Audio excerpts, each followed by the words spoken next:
Hello friends, my name is Kajal और आप सभी का स्वागत है मेरे चैनल पर। और फ्रेंड्स, आज की इस वीडियो में हम डिस्कस करने वाले हैं UPDL lead second semester subject science के बहुविकल्पीय प्रश्न। तो चलिए फ्रेंड्स, शुरू करते हैं। वीडियो को लाइक कर दीजिए और अपने फ्रेंड्स मित्रों को भी शेयर कर सकते हो आप। देखिए फ्रेंड्स, इस क्लास की जो टाइमिंग होती है वो रात के 9 बजे होती है और इस टाइम को हम सेकंड सेमेस्टर का बहुविकल्पीय प्रश्न और ऑब्जेक्टिव यानी जो अति लघु यानी शॉर्ट क्वेश्चन जो है इस टाइम डिस्कस करते हैं। और आज जो सब्जेक्ट है वो है साइंस। तो चलिए शुरू करते हैं, जिसमें सबसे पहला जो प्रश्न है कि शरीर की सामान्य वृद्धि के लिए आवश्यक है खनिज लवण, आयोडीन, लौह लवण, कैल्शियम फास्फोरस।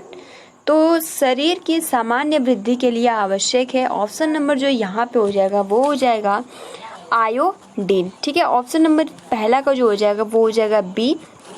बहुत महत्वपूर्ण है। हम लास्ट में आप सभी का आप सभी को पता है कि मॉक टेस्ट होता है, तो इसका आंसर आप सभी को करना होता है।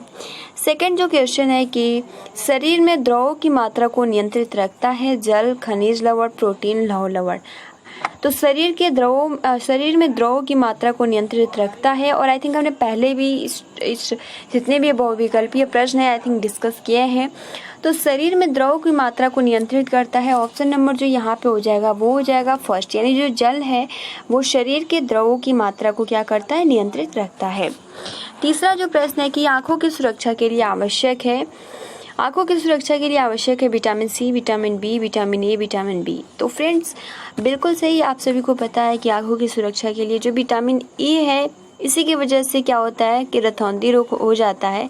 तो अगर आप विटामिन ए का सेवन करते हो तो आंखों से जुड़ी कोई भी समस्या नहीं होगी। तो इस तरीके से यहाँ पर ऑप्शन नंबर जो हो जाएगा वो हो जाएगा ग। फोर्थ आपका प्रश्न है कि स्वास्थ्य शिक्षा ब्यूरो की स्थापना हुई 1931 में, 1950 में, 1956 में, 1960 में। तो स्वास्थ्य शिक्षा ब्यूरो की स्थापना हुई 1956 में। ठीक है, अगला फिफ्थ प्रश्न है कि प्लेग रोग कितने प्रकार का होता है, 5 प्रकार का, 4 प्रकार का, 3 प्रकार का, 2 प्रकार का। तो प्लेग रोग जो होता है वो कितने प्रकार का होता है, 3 प्रकार का होता है। ऑप्शन नंबर यहाँ पे ग करेक्ट आंसर हो जाएगा। 6 प्रश्न है कि एड्स की जानकारी हुई 1970 में, 1981 में, 1992 में, 1999 में। तो एड्स की जानकारी हुई 1981 ईस्वी में। 7th आपका प्रश्न है कि छूत के स्रोत है भोजन, मनुष्य, वायु, उपयोग सभी। तो छूत के स्रोत है यहाँ पर ऑप्शन नंबर जो है वो डी हो जाएंगे, क्योंकि भोजन भी हो जाएगा, मनुष्य भी हो जाएगा और वायु भी हो जाएगा। 8वां जो प्रश्न है कि हैजा फैलता है भोजन के द्वारा, जल द्वारा, वायु द्वारा, स्पर्श द्वारा। तो हैजा फैलता है, ऑप्शन नंबर यहाँ पे बी करेक्ट आंसर हो जाएगा, जल द्वारा। 9वां प्रश्न है कि कीटनाशी से प्रदूषण फैलता है ध्वनि में, भूमि में, वायु में, तापीय में। तो कीटनाशी से प्रदूषण फैलता है, ऑप्शन नंबर यहाँ पे 9वां का बी करेक्ट आंसर हो जाएगा, भूमि में।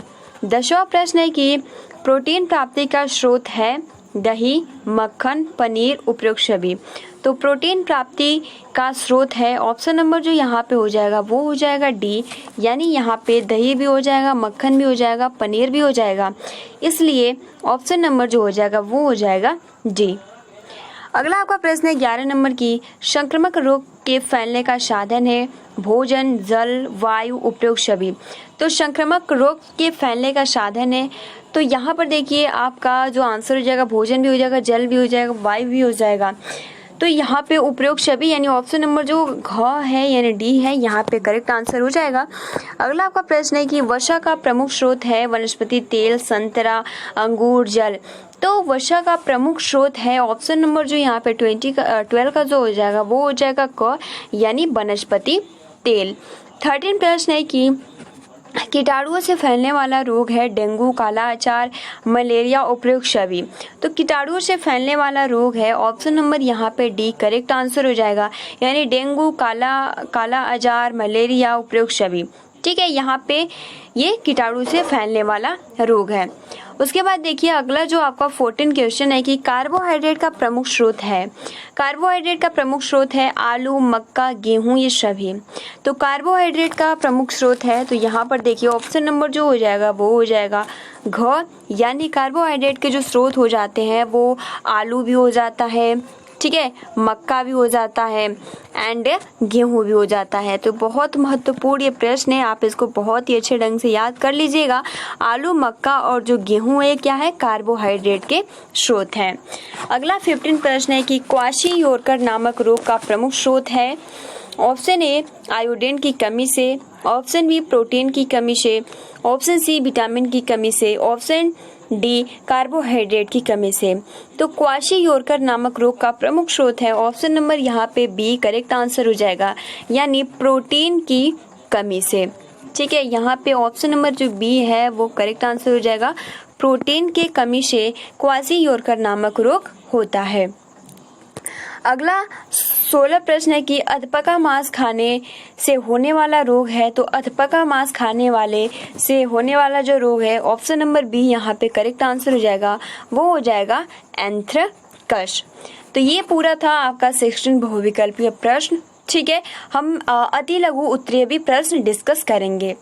तो चलिए सबसे पहले तो हम लोग क्या करते हैं कि अति लघु उत्तरीय प्रश्न डिस्कस कर लेते हैं।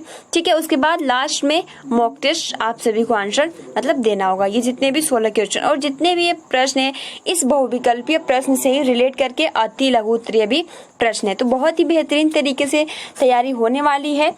तो सबसे पहले आप देख सकते हो अति लघु उत्तरीय में है कि एड्स, देखिए जिसमें सबसे पहला जो प्रश्न है कि एड्स का पूरा नाम क्या है। तो एड्स का पूरा नाम अगर हम इंग्लिश में बात करें जो कि बहुत ही महत्वपूर्ण है, एड्स का फुल फॉर्म जो होता है, ठीक है, AIDS। यहाँ पे ए से जो होता है वो होता है एक्वायर्ड, ठीक है, आई से होता है इम्यूनो, डी से होता है डिफिशियंसी एंड एस से होता है सिंड्रोम। तो एड्स का जो पूरा फुल फॉर्म होता है acquired immuno deficiency syndrome, Hindi में जो होता है उपार्जित प्रतिरक्षा न्यूनता सिंड्रोम। तो फ्रेंड्स इसको बहुत ही बेहतरीन तरीके से याद कर लीजिएगा क्योंकि हर बारी पूछ लेता है एड्स से रिलेटेड कुछ महत्वपूर्ण फैक्ट। तो आई होप कि आपको बहुत इजीली तरीके से याद हो जाएगा, बहुत ज़्यादा टफ नहीं है। एड्स का फुल फॉर्म होता है एक्वायर्ड इम्यूनो डिफिशियंसी सिंड्रोम। ठीक है, आगे बढ़ते हैं। सेकंड की विषाणुओं की खोज किसने की, बहुत महत्वपूर्ण ये प्रश्न है, विषाणुओं की खोज किसने की। तो फ्रेंड्स यहाँ पर विषाणुओं की जो खोज की थी वो किसने की थी, तो इवानोव्स्की ने की थी। बहुत ही महत्वपूर्ण ये प्रश्न है और ये जो आपका प्रश्न ये कंपटीशन के एग्जाम में पूछता है।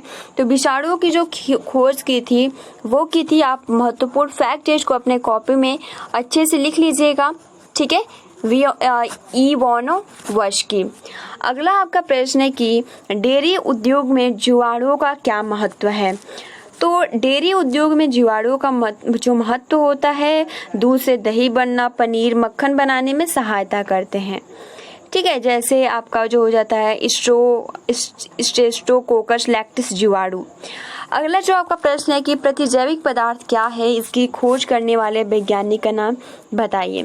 तो प्रतिजैविक पदार्थ क्या है और इसकी खोज करने वाले वैज्ञानिक का नाम, तो सूक्ष्म जीवों के उपापचयी उत्पादन जो अन्य सूक्ष्म जीवाणुओं को नष्ट करते हैं और प्रतिजैविक पदार्थ कहलाते हैं।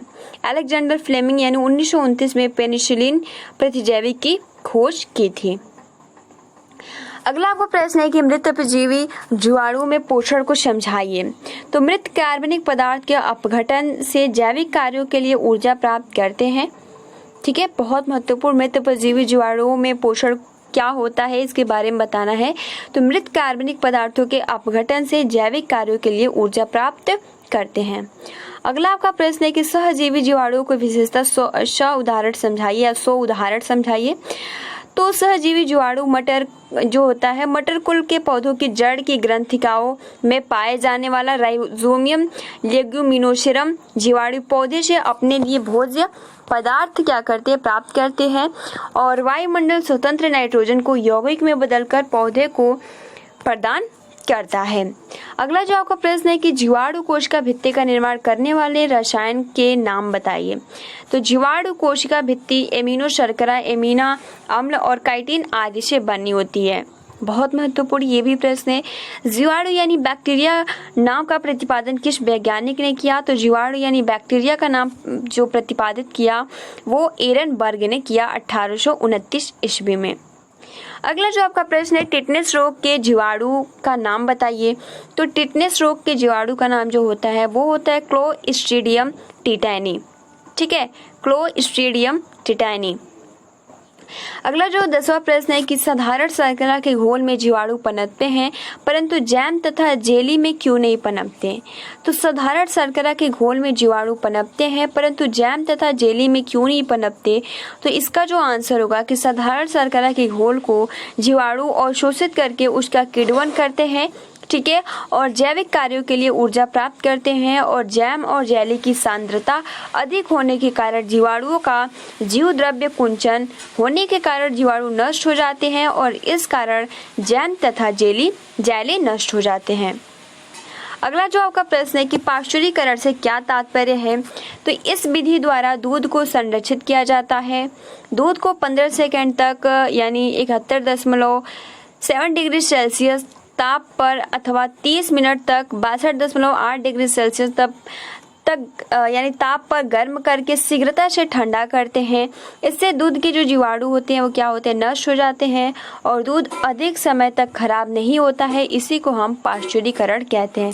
बहुत ही महत्वपूर्ण क्वेश्चन है और आई होप कि आपको बहुत ही आसानी के साथ क्लियर हो गया होगा। पाश्चुरीकरण जो होता है वो क्या होता है कि जो इस विधि में जो दूध होता है इसको हम लोग सुरक्षित रखते हैं ताकि अधिक टाइम तक हम इसको रख सकें।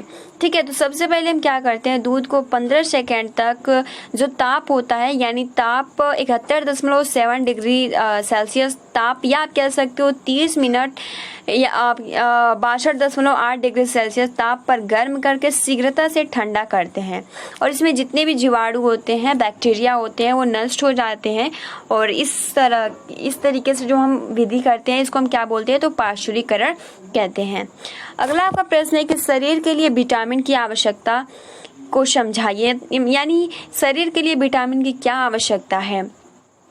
तो विभिन्न विटामिनों का शरीर में विशेष महत्व है। इसका प्रमुख कार्य शरीर में रोगनाशक शक्ति उत्पन्न करना है, रोग प्रतिरोधक शक्ति, ठीक है, और यहाँ पे ये शरीर की पाचन क्रिया तथा स्नायु क्रिया को भी शक्ति प्रदान करते हैं और इनकी कमी में जो शरीर में बहुत सारे रोग उत्पन्न हो जाते हैं और शरीर का विकास भी क्या होता है, रुक जाता है या अवरोध हो जाता है।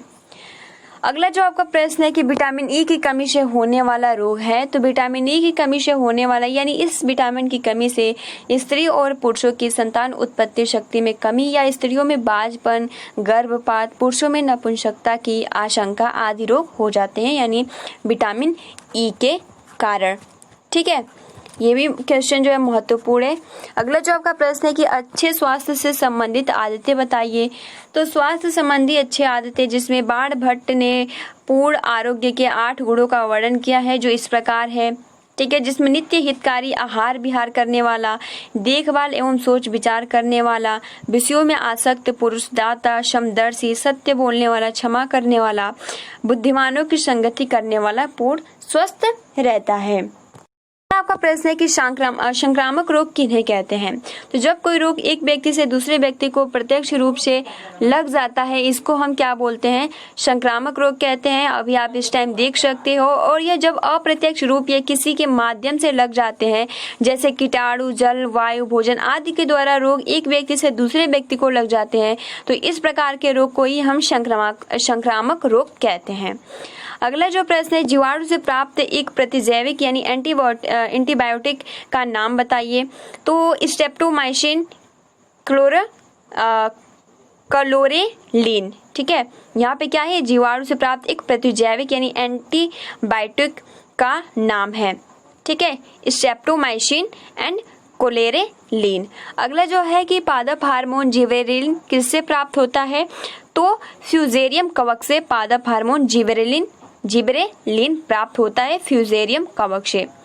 अगला जो आपका प्रश्न है कि विष संक्रमण का क्या अर्थ होता है। तो विष संक्रमण का अर्थ होता है वस्तुओं में जीवाणु का नष्ट कर देना। जिन पदार्थों द्वारा विष संक्रमण किया जाता है उन्हें विष संकरण तत्व कहा जाता है, यानी जो जीवाणु होते हैं उनको नष्ट कर देना। तो फ्रेंड्स, ये यहाँ पूरा बहुविकल्पीय प्रश्न और अति लघु उत्तरीय जो प्रश्न था हमने डिस्कस कर लिया। अब यहाँ से लघु उत्तरीय प्रश्न स्टार्ट हो गया, जो कि इसको हम सेपरेट वीडियो में डिस्कस करेंगे। तो आई होप कि आपको ये जितने भी प्रश्न थे बहुत ही आसानी के साथ समझ में आ गए होंगे। अब चलिए मॉक टेस्ट की तरफ बढ़ते हैं जिसका आंसर आप सभी को करना है। तो मॉक टेस्ट की तरफ बढ़ते हैं जिसका आंसर आप सभी को करना है, जिसमें सबसे पहला जो प्रश्न है कि शरीर की सामान्य वृद्धि के लिए आवश्यक है खनिज लवण, आयोडीन, लौह लवण, कैल्शियम, फास्फोरस। तो शरीर की सामान्य वृद्धि के लिए आवश्यक है, बिल्कुल सही फ्रेंड्स, ऑप्शन नंबर बी यानी जो आयोडीन है वो शरीर की सामान्य वृद्धि के लिए क्या है, आवश्यक है। शरीर में द्रव की मात्रा को नियंत्रित रखता है जल, खनिज लवण, प्रोटीन, लौह लवण। तो शरीर में द्रव की मात्रा को नियंत्रित रखता है फ्रेंड्स, अब option number first correct answer हो जाएगा जल। तीसरा जो आपका प्रश्न है कि आंखों की सुरक्षा के लिए आवश्यक है vitamin C, vitamin D, vitamin A, vitamin B. तो आंखों की सुरक्षा के लिए आवश्यक है, बिल्कुल सही, आंखों की सुरक्षा के लिए आवश्यक है option number C vitamin A. चौथा प्रश्न है कि स्वास्थ्य शिक्षा ब्यूरो की स्थापना हुई 1931, 1950, 1956, 1960। तो स्वास्थ्य शिक्षा ब्यूरो की स्थापना हुई थी, कब हुई थी, बहुत महत्वपूर्ण ये प्रश्न है। तो फ्रेंड देखिए यहाँ पे स्वास्थ्य शिक्षा ब्यूरो की जो स्थापना हुई थी ऑप्शन नंबर सी यानी 1956 ईस्वी में हुई थी। अगला जो आपका प्रश्न है कि प्लेग रोग कितने प्रकार का होता है, 5, 4, 3, 2। तो प्लेग रोग कितने प्रकार का होता है, तो ऑप्शन नंबर जो यहाँ पर होगा क्या होगा, अब बता सकते हो इसका आंसर, बिल्कुल सही, यहाँ पे प्लेग रोग कितने प्रकार का होता है, तो यहाँ पे 3 प्रकार का होता है, ऑप्शन नंबर सी यहाँ पे करेक्ट आंसर हो जाएगा। एड्स की जानकारी हुई 1970 में, 1981 में, 1992 में, 1999 में। तो एड्स की जानकारी हुई थी, तो फ्रेंड्स यहाँ पर option number B correct answer हो जाएगा 1981 में। सातवां जो प्रश्न है कि छूत के स्रोत हैं भोजन, मनुष्य, वायु, उपयुक्त सभी। तो छूत के स्रोत हैं, तो फ्रेंड छूत के स्रोत है ऑप्शन नंबर डी यानी भोजन, मनुष्य, वायु, उपयुक्त सभी, यहाँ पे करेक्ट आंसर हो जाएगा। आठवां जो प्रश्न है कि हैजा फैलता है भोजन द्वारा, जल द्वारा, वायु द्वारा, स्पर्श द्वारा। तो हैजा फैलता है किसके द्वारा, बिल्कुल सही फ्रेंड्स, आठवां जो यहाँ पर जो आंसर हो जाएगा वो हो जाएगा बी यानी जो जल द्वारा है वो क्या होता है, हैजा फैलता है। नवा प्रश्न है कि कीटनाशी से प्रदूषण फैलता है ध्वनि में, भूमि में, वायु में, तापीय में। तो कीटनाशी से प्रदूषण फैलता है, बिल्कुल सही, ऑप्शन नंबर बी यहाँ पे करेक्ट आंसर हो जाएगा। कीटनाशी से प्रदूषण फैलता है भूमि में, क्योंकि आप सभी को पता है कि जो किसान होते हैं फसल लगाते हैं उसमें जब फसल में कीड़े या कुछ कीड़े लग जाते हैं तो उसमें हम कीटनाशक दवा डालते हैं जिसके कारण वो भूमि में क्या होता है, प्रदूषण फैलता है। तो इसलिए ऑप्शन नंबर बी यहाँ पे करेक्ट आंसर हो जाएगा। 10वां प्रश्न है कि प्रोटीन प्राप्ति का स्रोत है दही, मक्खन, पनीर, उपयुक्त सभी। तो इसमें से क्या होगा, क्या दही से प्रोटीन प्राप्ति होती है या मक्खन से या पनीर से या इन तीनों से ही। तो फ्रेंड देखिए बिल्कुल सही, 10वां का जो आंसर हो जाएगा वो हो जाएगा ये तीनों ही हो जाएंगे, यानी प्रोटीन प्राप्ति का स्रोत है दही से भी प्रोटीन प्राप्त होता है, मक्खन से भी प्रोटीन प्राप्त होता है और पनीर से भी प्रोटीन प्राप्त होता है। 11 नंबर प्रश्न है कि संक्रामक रोग के फैलने का साधन है भोजन, जल, वायु, उपयुक्त सभी। तो संक्रामक रोग के फैलने का साधन है, तो फ्रेंड्स बिल्कुल सही, ऑप्शन नंबर यहाँ पे डी करेक्ट आंसर हो जाएगा, उपयुक्त सभी। अगला जो प्रश्न है कि वसा का प्रमुख स्रोत है वनस्पति तेल, संतरा, अंगूर, जल। तो वसा का प्रमुख स्रोत है, बिल्कुल सही, वसा का प्रमुख स्रोत है, ऑप्शन नंबर यहाँ पे फर्स्ट करेक्ट आंसर हो जाएगा वनस्पति तेल। 13 प्रश्न है कि कीटाणुओं से फैलने वाला रोग है डेंगू, कालाजार, मलेरिया, उपयुक्त सभी। तो कीटाणुओं से फैलने वाला रोग है, बिल्कुल सही, कीटाणुओं से फैलने वाला रोग है, ऑप्शन नंबर डी यहाँ पे करेक्ट आंसर हो जाएगा उपयुक्त सभी। 14 प्रश्न है कि कार्बोहाइड्रेट का प्रमुख स्रोत है आलू, मक्का, गेहूं, ये सभी। तो कार्बोहाइड्रेट का प्रमुख स्रोत है, बिल्कुल सही फ्रेंड्स, कार्बोहाइड्रेट का प्रमुख स्रोत है आलू, मक्का, गेहूं, ये तीनों ही हो जाएंगे, तो इसलिए ऑप्शन नंबर डी करेक्ट हो जाएगा। 15 प्रश्न है कि क्वाशी योरकर नामक रोग का प्रमुख स्रोत है आयोडीन की कमी से, प्रोटीन की कमी से, विटामिन की कमी से, कार्बोहाइड्रेट की कमी से। तो क्वाशीयोरकर नामक रोग का प्रमुख स्रोत है। तो फ्रेंड देखिए यहाँ पर जो राइट आंसर हो जाएगा कि क्वाशीयोरकर नामक रोग का प्रमुख स्रोत है 15 का जो हो जाएगा ऑप्शन नंबर बी, प्रोटीन की कमी से। लास्ट प्रश्न है कि अधपका मांस खाने से होने वाला रोग है टाइफाइड, एंथ्रेक्स, रेबीज, पिलपाव। तो इसका आंसर आप कमेंट्स बॉक्स में कर सकते हो, ठीक है। तो फ्रेंड्स ये जितने भी हमने क्वेश्चन डिस्कस किए ये बहुत ही महत्वपूर्ण है। आप इसका बहुत ही बेस्ट तरीके से रिवीजन याद कर सकते हो, नोट्स बना सकते हो, क्योंकि हमने ये जो बहुविकल्पीय प्रश्न सेक्शन ये पहले भी हमने डिस्कस किया था, है ना। आई थिंक आप सभी को याद भी होगा। तो मिलते हैं 10 बजे वाली क्लास में। वीडियो को अभी तक आपने लाइक नहीं किया है तो प्लीज़ गाइज लाइक कर सकती हो और अपने फ्रेंड्स मित्रों को भी शेयर कर सकती हो। तो मिलते हैं 10 बजे वाली क्लास में। Thanks for watching, take care and best of luck.